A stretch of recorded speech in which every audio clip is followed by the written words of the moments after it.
All right. Hello, everybody. This has been a little bit in the tube here to get this recorded, but I've been busy with work and have some other stuff going on. Got like 4 different shows I'm currently recording at the same time, so trying to get this in was a little bit of a thing, but finally got it done. I have my buddy Jacob here with me, the streaming demon, who suggested this a while back, and we're finally able to get to it. So, Jacob, what are we talking about today? We are talking about Mamoru Hosoda's 2011 sci-fi epic Belle, a modern take of Beauty and the Beast that took the world by storm. And actually, were you surprised, Brock, to see that it was actually selected at Cannes and the opening logos? I thought that was kind of different. Like, I don't know a ton about Cannes, but I will, from the little that I know, it kind of shocked me. Yeah, it actually, you're gonna want to sit down. You're always sitting down for this, but I am sitting down. it actually got a 14-minute long standing ovation there. Wow. It's among the longest movies to ever get a standing ovation there between Bowling for Columbine and Capernaum. Nice.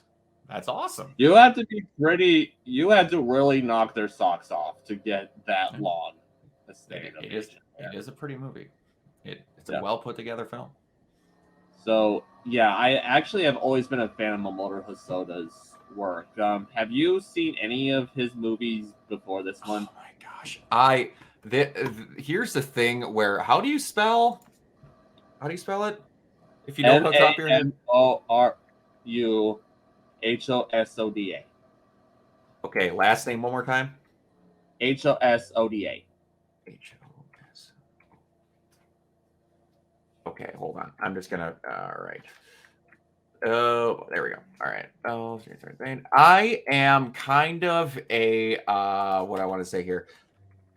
A bit of a rewatcher, and I have until, and it's the point of one of the points of this show, that I haven't been into a ton of new stuff, but I'll have to see if, especially with, oh boy, let's see. Oh, Wolf Children. That's another one of the ones you wanted to do. Digimon Adventure 3D, One Piece. Let's see. Okay. He has one of my favorite childhood movies of all time. I didn't know he directed that, but wow. Digimon? Yeah, the Digimon movie.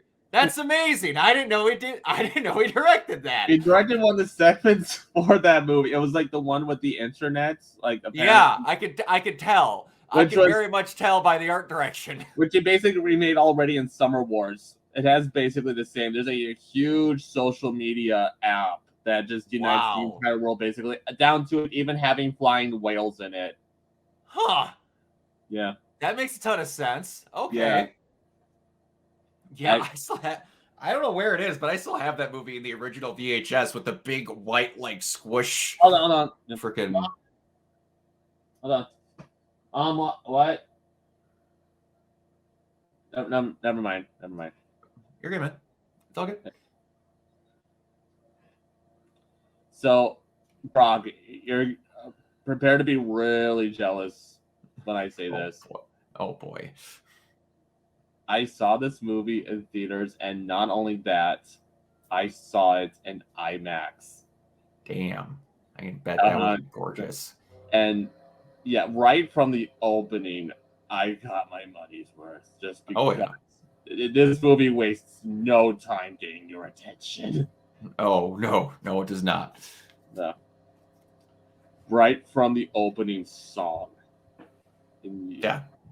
Actually, what really shocked me was how well the lyrics were written. They translated it from Japanese to English because it's such a fast tempo, especially. They had to cut a lot of lyrics in that. Yeah, I was kind of shocked how much was packed into that.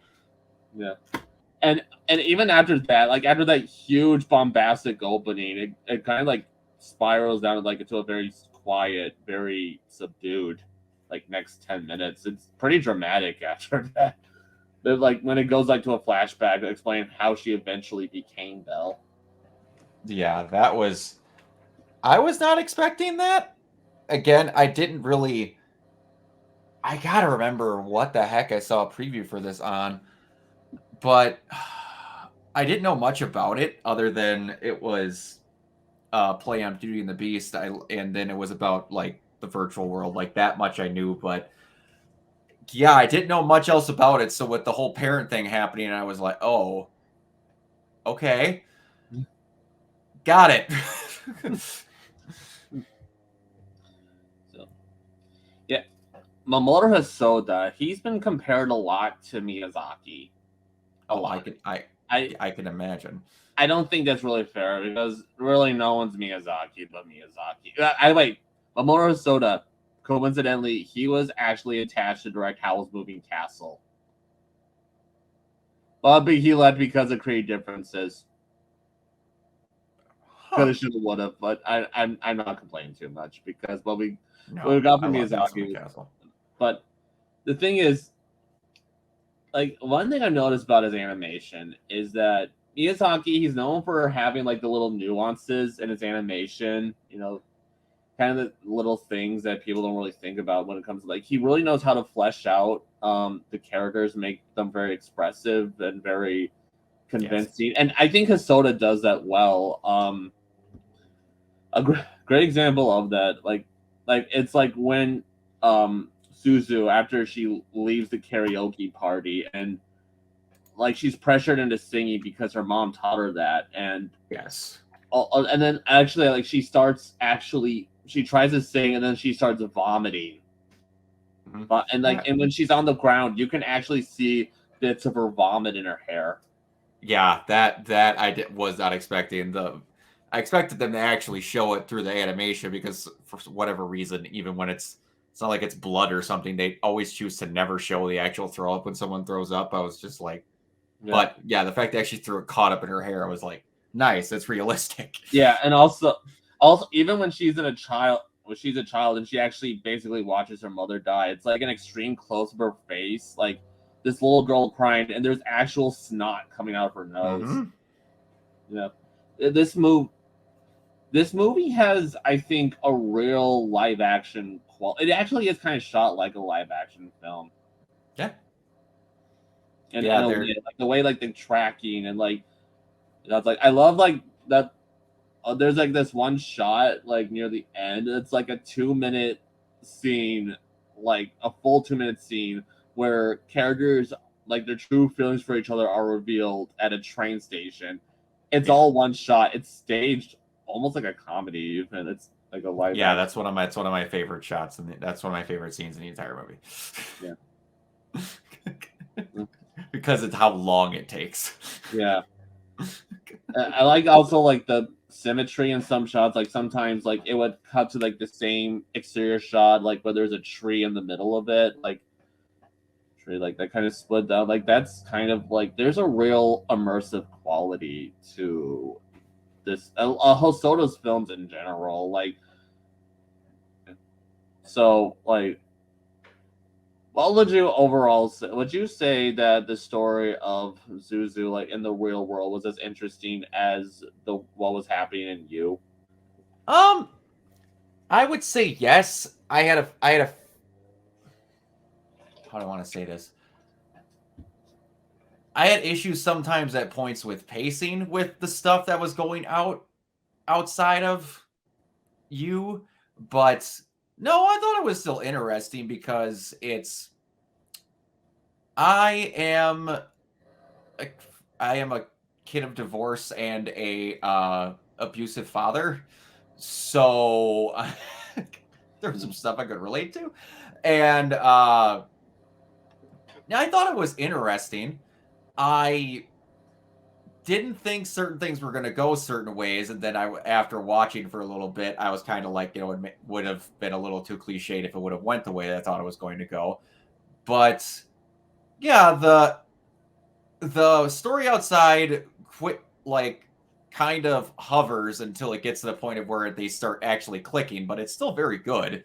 It's just that you rightfully are more focused on everything going on in You because that's what she's trying to base herself off of, and not realizing that she should just be herself. So you should be focusing more on this fake version of her before she actually realizes that, Yeah. true intentions behind it. So I thought it was still interesting. Obviously, they want you to look at, hey, look at the pretty things we're animating in you. But yeah, I thought it was interesting on both sides of it. Yeah, like one huge thing I do like about this movie is that it's a look at social media life without being finger wagging. It doesn't Mhm. wholeheartedly condemn it. Actually, it's not preachy or anything. Yeah. Like social media can bring out the best in you. Like sometimes, like the interactions you have with people on social media, when you actually meet them in person, like that just serves as a basis for when you do eventually meet them, which makes your Yeah. interactions all the more meaningful when you actually do see each other flesh and blood. Yeah, when you actually, use it for what it's meant for. Yeah, It's crazy how well invention can be used. yeah. We gotta talk about the voice acting because holy shit, Kylie McNeil, she is going places, man. Yeah, she was really good. She was I I just unbelievably good. I hope she isn't pigeonholed into doing anime dubs. She Um, I wouldn't think it, because I'm going to be honest, if you just become a good voice actor, they just have you do whatever. yeah, Well, it's a lot with voice acting. It's if you become known that you can pull off dubbing, you're pretty much good both ways because they know you can voice act, but the harder part is dubs. So yeah, if you could pull off a dub, you're going to be good either way, because then they're just going to ask you to do things. yeah. And to be honest, being pigeonholed into doing anime dubs isn't exactly the worst thing, because you get the widest range of all sorts of things that you can do in anime. Just going to be perfectly She actually honest. had her start in theater. Well, that makes sense. By the way, you know who actually got a start? What Hollywood celebrity got their start at doing an anime dub? Yeah, okay, I'll tell you. I was going Tom to say I would need Tom Tom Holland. Hiddleston. Oh, Tom Holland. He got to start voicing in the British dub for the Secret World of Ariete. Huh. That's Okay. interesting. I know. I didn't believe it either when I first heard it. Huh. Yeah. I mean, it's just her voice. That's what makes me hope that she actually gets to sing. She deserves to be on America's Got Talent. I think.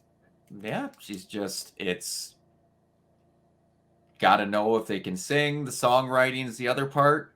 It's just got to figure out what her true talents are, and if it's one of those weird things where it's like a person can sing, but it's possible to have people that can sing but have no interest in being an actual singer.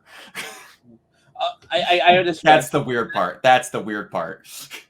I have to stress one thing. When I said I hope she isn't pigeonholed to be an anime voice actor, that wasn't a diss on anime voice actors at all. I know. I know. I get what you're saying. You want her to do other things, not just this. I get what you're saying. Right. No, I get what you're saying. I mean, that's one of my favorite people that's doing a dub for a thing I'm recording right now is Matthew Mercer. He's doing a dub for a school teacher that's kind of just out there and extremely eccentric, but also one of the biggest things he does is get to kind of theoretically act. He does a Critical Role all the time, where they do role playing, come up with stories, stuff like that. It's a great launching pad for certain stuff. Because once you get into convention circuits and you start getting shown that you can do other things, you can really sprout. Yeah, you can. Did you catch all the references to Disney's Beauty and the Beast in this movie? Mm-hmm. They didn't exactly get them to a T, but it's basically they had enough of all of the like Lemire and all of them, but they didn't exactly make them look like that because copyright's a thing. But yeah, it was the castle. All that is true form, and it's Yeah, it basically just add everything except the complete wilted rose. Yeah, the only thing, like the most obvious catchback to the Disney one, I think, was when she approaches him, and when he screams at her, "Get out!" Like, and then Yeah. later he's like, that pose, like, "Oh God, what do I do?" Like, that's a direct Yep. quote from the Disney version when Belle's in the Oh, yeah. West Wing, and immediately afterwards he saves her basically from the justices, like that's right, like basically in the Disney one when he saved her from wolves. Yep. Absolutely. And had to And make the head justice look like a blonde douchebag version of Gaston. yeah, no, except his name is Justin. Well, I know, but No we one, like no one zaps like Justin. exactly. It's close enough, but like again, copyright. It's that And funny little thing that Disney's really good at. yeah, also the one thing that's kind of clever is the AI do kind of the little AI creatures in the castle do kind of resemble the objects, but it's like a reverse of this time. It's like the artificial matter that's humanoid. It's not humans that turn into objects. Yeah. That's Yeah. kind of it. It's I thought that was an interesting reversal. yeah. It's a cool little twist that they could do because it's in a virtual world and not real. Yeah. What's interesting is that was already the 91 version was kind of an update on um the fairy tale actually, because before that, like the definitive film version of that was Jean Cocteau's 1946 version, which was a very surreal take on, like, it Oh, really what? captured the surrealness of the fairy tale without doing too much to update it really. But the 91 version, that just made the story, maybe the fairy tale, a little less problematic. Like, even though that movie has still been accused of promoting Stockholm syndrome, which is just the dumbest Well, fucking it happens with everything. There's always an thing. excuse. There's always a hidden agenda that no one wants to talk about, and it's But the thing, just this is you hit you. honestly, this was Belle. This was a better remake of the Disney version than the actual live action Disney remake. I still haven't seen the live action remake. You are not missing anything. You are not missing. Actually, the thing is, given the Beast's background in this version, that just inherently makes him more sympathetic than Disney's Beast, because compared to that, like, Disney's Beast is just kind of a spoiled brat. But whereas this version, well, one thing, how shocked were you, like, when the twist of, like, the Beast's identity in this movie? I thought it was cool. I didn't quite know what it was going to be because what the heck's his name? Not Shinjiro. What the heck's his name? Um, Oh, what's his the guy who is acting motherly towards her instead of protect her. Oh, I'm blanking. I'm blanking. Oh, what's his name? It's not Tomo, Shinobu, is it? Shinobu? Yes, Shinobu. Shinobu. And there was part of enough to where he always wanted to talk about something that he knew she was Belle right away, and I'm like, that doesn't sound like his voice, but they could use a modulator. And then I thought it was cool how they did that because like the bruising thing and stuff like that, and it being an abuse victim. I thought again because past experiences, I thought that was a cool thing, and how they brought it up that he was protecting his brother. I thought that was a cool little idea. That's where his bruises came from Yeah, too. And yeah, but the thing is, like, after the dance, after the "Lend Me Your Voice" moment, which, by the way, when I saw in the movie, that damn near drove me to tears. it's really good. I think when he's on the floor and you get the bruises out of him, like, you also see the angel, who's his little brother, also kind of on the floor. That's supposed to be him guarding, like, because we see later him throwing himself over his little brother, protecting him from their father. And Yep. one of those details that makes a movie so rewarding on rewatch. Mm-hmm. Yeah, it's intense, and it's not what I want to say. Being a guy who's been in the borderline exact same situation, it's a point of where I respected that a lot of how do I want to say this without irritating people? A lot of time when abuse is shown in film or like TV shows, it's kind of greatly over exaggerated to the point of where it's like, see, this is what it needs to be horrible abuse. No, no. Yeah. Like, I got struck by my father because I figured out my math homework before he could. So it's like, it doesn't take much. And it doesn't have to be a savage beating where you end up in the hospital. It just needs to be enough to where you realize you're not safe. And that's what abuse is. And I kind of appreciated that they didn't go whole hog. You see him beating on his son for like 5 minutes over a live feed. Because that wouldn't have been good. Yeah. That wouldn't have been good, and it wouldn't have matched the tone of the film. It was very a realistic take on showing what abuse is like, and I greatly appreciated that. So, and they didn't try to, what I want to say, hand wave what the dad did. Yeah. Like, they realized it was wrong, but they also kind of show that his brain isn't completely all there. And that's another thing to where, again, with abuse stories and movies and TV shows, a lot, they're all kind of like, oh, I'm completely forgiven. I just realized I was being really stupid. I'm like, no. Right. No. That was still really messed up that it got to that point. That's not something I forget 2 minutes from now. Exactly. Which one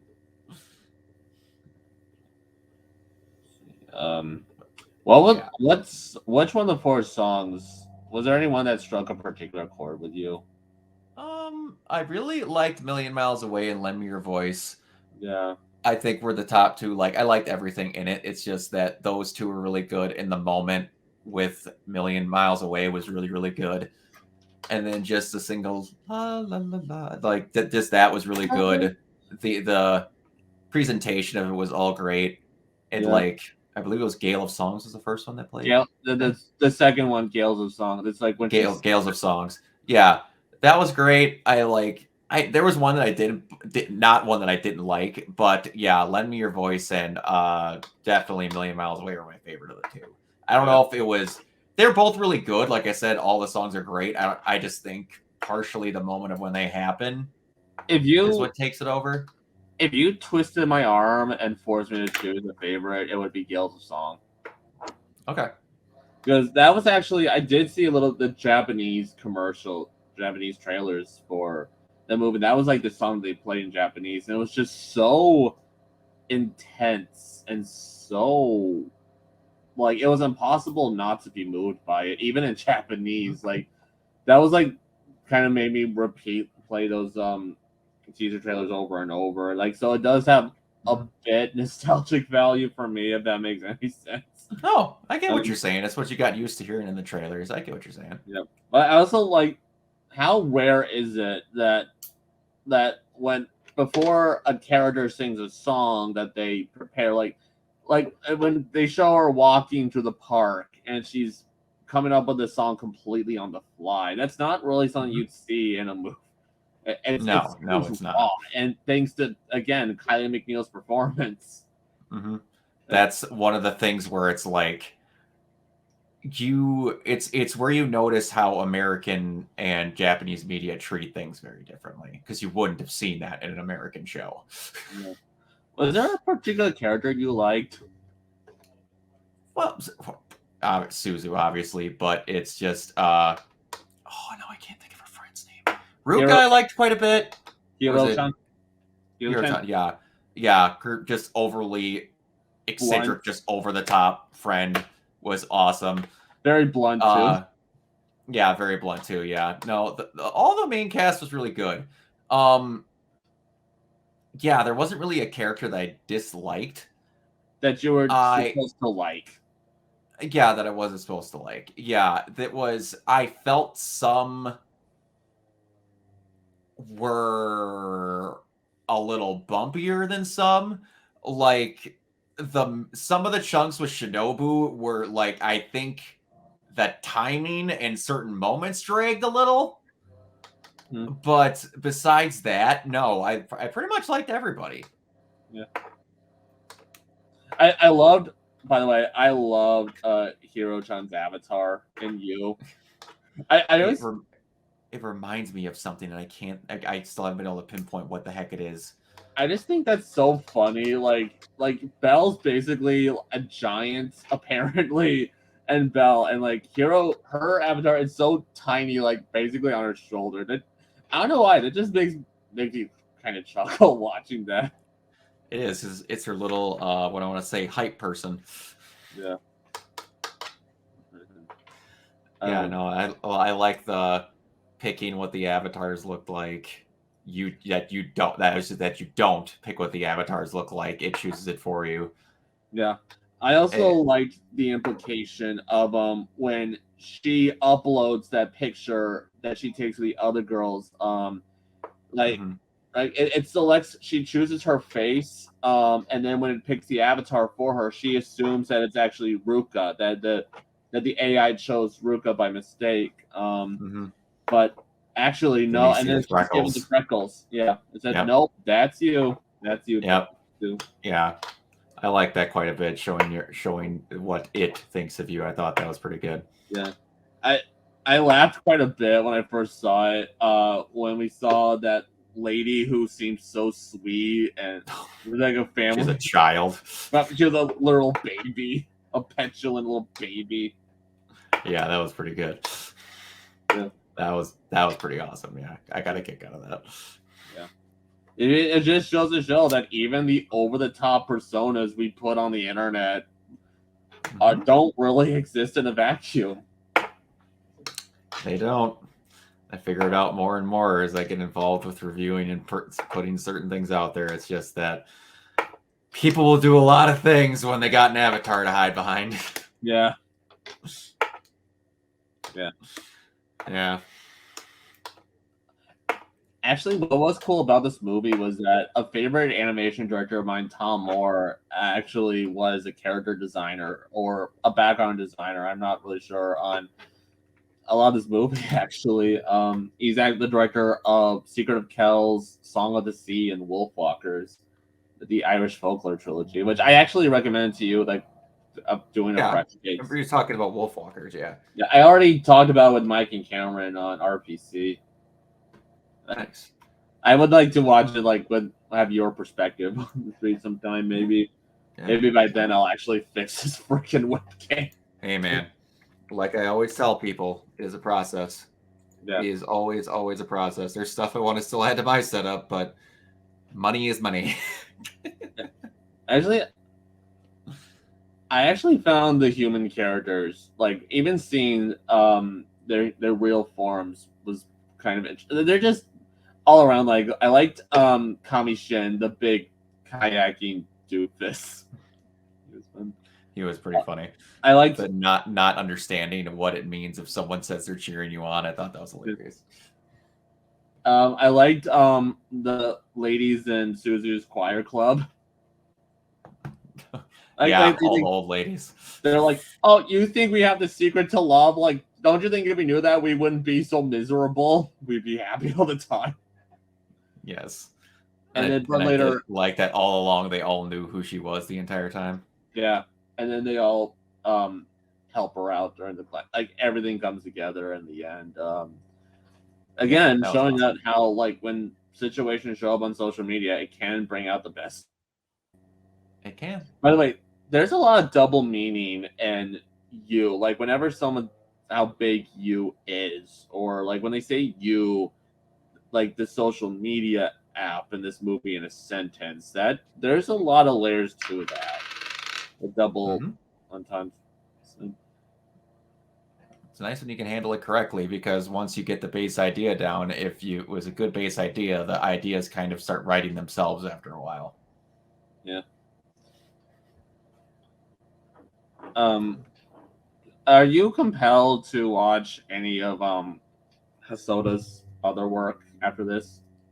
I mean, I'm always up for trying to watch stuff. Like, it's just that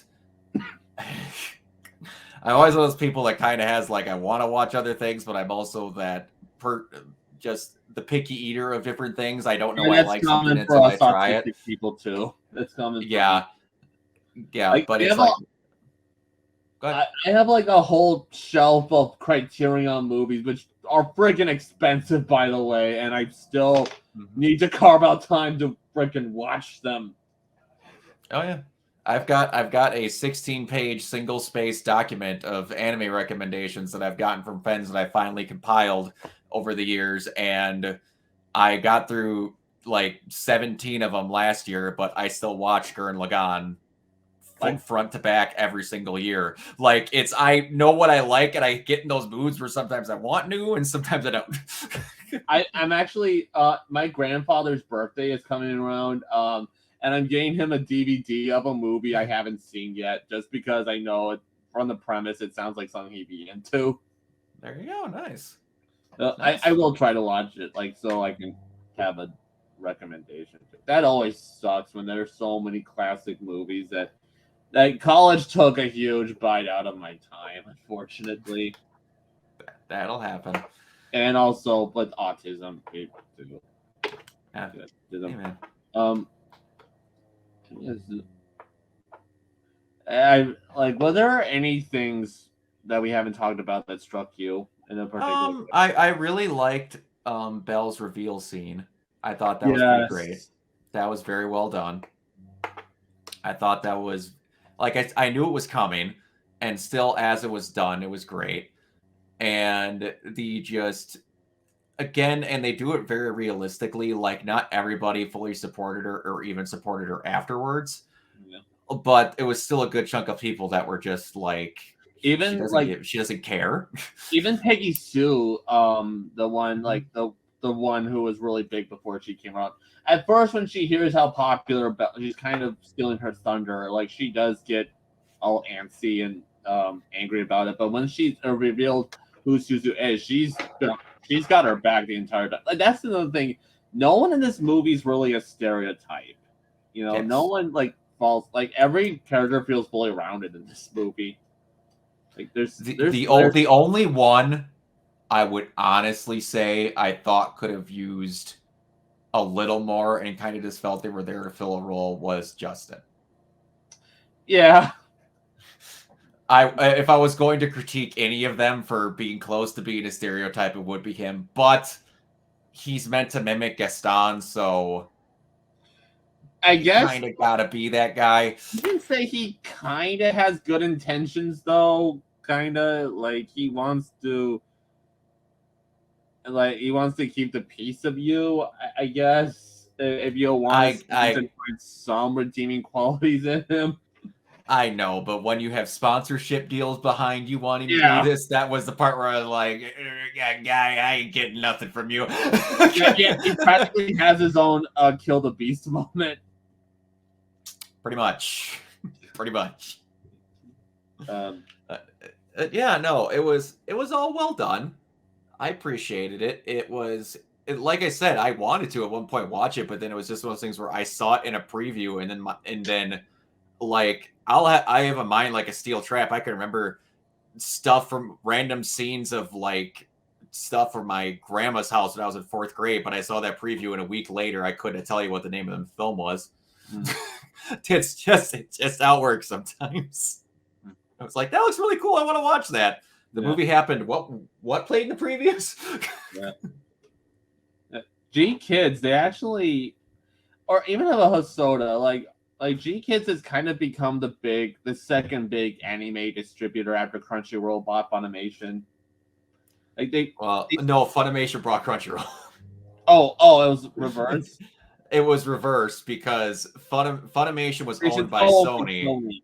Oh my Yeah, Sony. bought by Sony, and now Sony owns that because Funimation's player is ass, and Yeah, they just dropped everything onto yeah, yeah. That makes sense.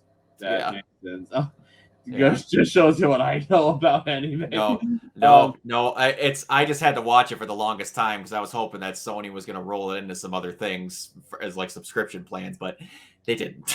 well, anyway, like G Kids and Funimation have just kind of become the Coke versus Pepsi of anime distribution here, or like Marvel versus DC, where there's really only two options for anime. Well, the weird thing is, and this is how it used to be with Crunchyroll and Funimation. The thing is, do you watch it dubbed or subbed? If you watched it dubbed, you watched Funimation.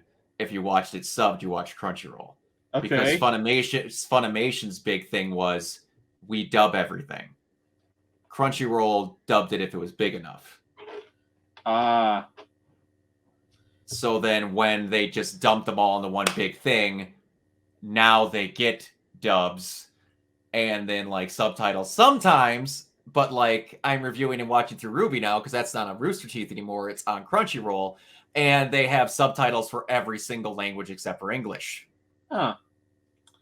Don't know why, but just how it is. I watched... The only other ones that are big for it are honestly, it's beginning, at least to me, it's Crunchyroll, Hulu, or Netflix.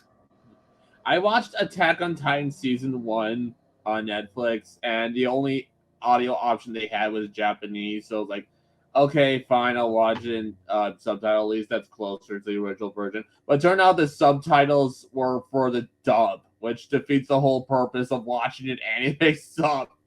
Yeah, Because that's the only reason why people would watch it subbed, is because subs tend to be closer to the Japanese to the dubs. Yeah, well, it's one of the weird things where like Netflix doesn't do English subtitles for their animations. For any language you play it on, they will play that and then give you the Japanese subtitles.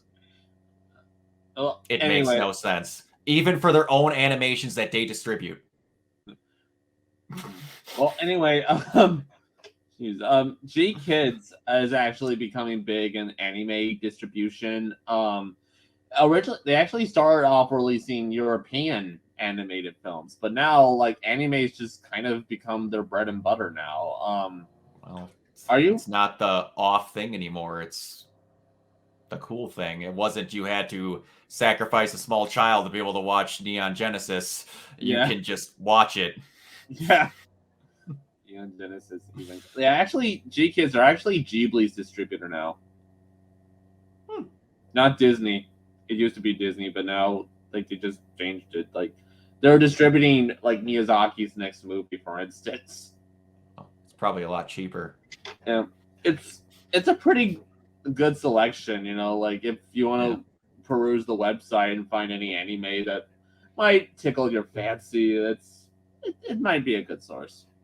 Yeah, with the stuff, it's gotten to the point though where it's like I have the the recommendation list. I look on Google and just see where it is because some of them are just stupid. Yeah. Like you can watch certain seasons of a show on one and the rest of the seasons on another. It's dumb. Streaming so much better than cable, huh? For the most part, it is. Okay, but it's just rights deals suck. It's because of G Kids that I was able to see Premiere, to check out Premiere on VOD. Have you seen Premiere? It is one of the only Studio Trigger works that I have not seen, and I'm waiting to do a fresh takes on it with Cameron and Mike because that is one of the ones Cameron picked personally. Premiere, that's a good one. It's a good gateway drug for mecha anime. It is. It's very good. It's got it's got one of my favorite voice actors and one of my previous favorite voice actors that sadly passed away. Yeah, I heard that. Yeah, good old Billy Kametz. Yeah. But yeah. Or hell, even at G Kids, if there's even some Western animation that may appeal, like they've distributed a good chunk of my favorite anime movies in the past decade. But you know, Belle, it's just another example of like they've got a pretty good output in terms of like animation, you know. And I hope that they already distributed Mirai, of the Hosoda's last animated movie before this. That was a good Nice. one too. They actually got big names to do the dub for that, like John Cho and Rebecca Hall and Daniel Day Kim. Nice. That like blows. That's like one of those things where like people that have not seen Howl's Moving Castle, I try to tell them that Christian Bale's in it, and And they're he like, actually "What?" does the Batman voice before Batman Yeah. begins in that. Yeah. Yeah. It's just like, yeah, he does the dub, and they're just like, how'd they get him? Like, I don't freaking know. Because it was Disney. It was released by Disney when he came out. That's how they could Mhm. afford him. Mhm. And also Billy Crystal turning Calcifer basically into a Disney sidekick. Mhm. It's one of those weird things that just sometimes you don't expect it and they just hit. Yeah. I'm glad I finally watched it. It was good. It will be definitely on a highly recommend to other people. Like I know personally that the friend of mine that I go to conventions with, his girlfriend will absolutely love this. So, and I don't think he's watched it, but now it'll be kind of weird that I've seen it because he knows this is not normally something that I would watch. But yeah, it was good. Is it really I that enjoyed it. different from what you'd watch? I'm not a musicals person. Okay. It's not a musical technically, though. It's not, but it's about a woman wanting to be a singer based on Beauty and the Beast. Fair enough. Okay, like, and it's like I normally, if you want to get my taste of what animes that I like to watch, I'll show you the only ones that I own physical copies of. This giant $550 version of Gurren Lagann, Kill la Kill, Madoka Magica, Darling in the Franxx, Soul Eater, Black Lagoon, Claymore, and Zoids. So that's what I normally watch, but I'm getting better with stuff like the one we're currently doing is Violent Evergarden on Fresh Takes for uploading. That's beautiful. It'll never happen again. It hasn't come up yet, but when we get to one of the later episodes in the next, it'll be like 2 weeks from now, we had to stop a recording session because I couldn't cry anymore that night. Physically couldn't. We watched 3 episodes in a row where I was borderline having troubles breathing because I cried so much by the end of the last, because we recorded 3 episodes in a row and we hit 3 that were just, it's ridiculous. I highly, highly recommend Violet Evergarden. It's Violent Evergarden, got it. 13 episodes long. It's got an OVA and 2 movies. Breeze right through it. And it's done by Kyoto Studios. Gorgeous. It's one of the... I am freaking terrible when it comes to like continuing watching a TV series. Remember when I was given the task of uploading the Kill la Kill episodes on RPC? Oh, the yeah. Kill la Kill. Oh, I only watched like the first couple episodes, I think, like because like to add my thoughts. Yeah, on no, it. I get what you're saying. But yeah, that was one of the things where OCD can be a superpower. yeah. When I start one of these, I'm not stopping until I finish it, even if it's bad. Yeah. Because I'll be honest about it being bad. You want to know an anime that could really make you cry? It made Cameron cry too, quite a bit. What's that? Makia, When the Promised Flower Blooms. You seen that? I've not, but I've heard Cameron talk about it. Yeah, it's like basically a Tolkien-esque epic, but it looks like a sprawling epic, but it's actually very intimate look at parent-child relationships. Nice. Have you seen Your Name by any chance? No, it's on the list. Okay. I have a friend that wants to watch it with me because it's his favorite anime of all time. Yeah, that's a lot of people's. I like it too a lot. Yeah. I actually might like Weathering with You a little bit more than Your Name, actually. Makoto Shinkai's next film, Susumi, is coming out this weekend. Nice. Yeah.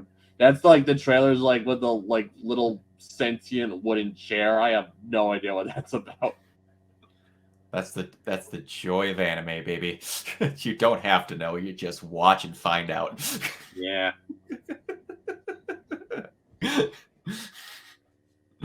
But yeah, anything else you want to kind of mention before we close out?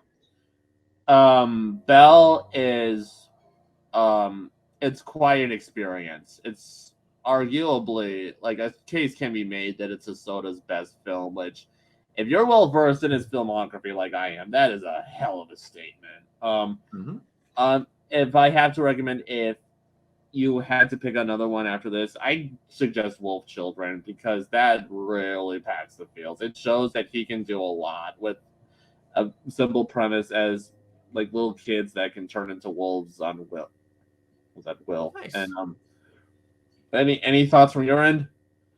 No, it was really beautiful. Like I had knew like the rough premise from what I watched in the trailer, and I was excited to finally watch it. But no, it was really good. And like I said, I'll gladly recommend it to people. I wish there was a way other to watch it than HBO Max. I have it on Blu-ray. Oh, it's one of those. I Things got the where Best Buy Steelbook. That's the only Steelbook I have actually. Because I got like from a gift card from partaking in a study. Nice. No, steelbooks are another thing that I want. If I was rich, I'd have everything in steelbooks. But yeah, no, it was really good. Glad I finally got to watch it. And yeah, glad it was worth your time, man. Oh no, it was definitely worth my time. I never mind trying something new.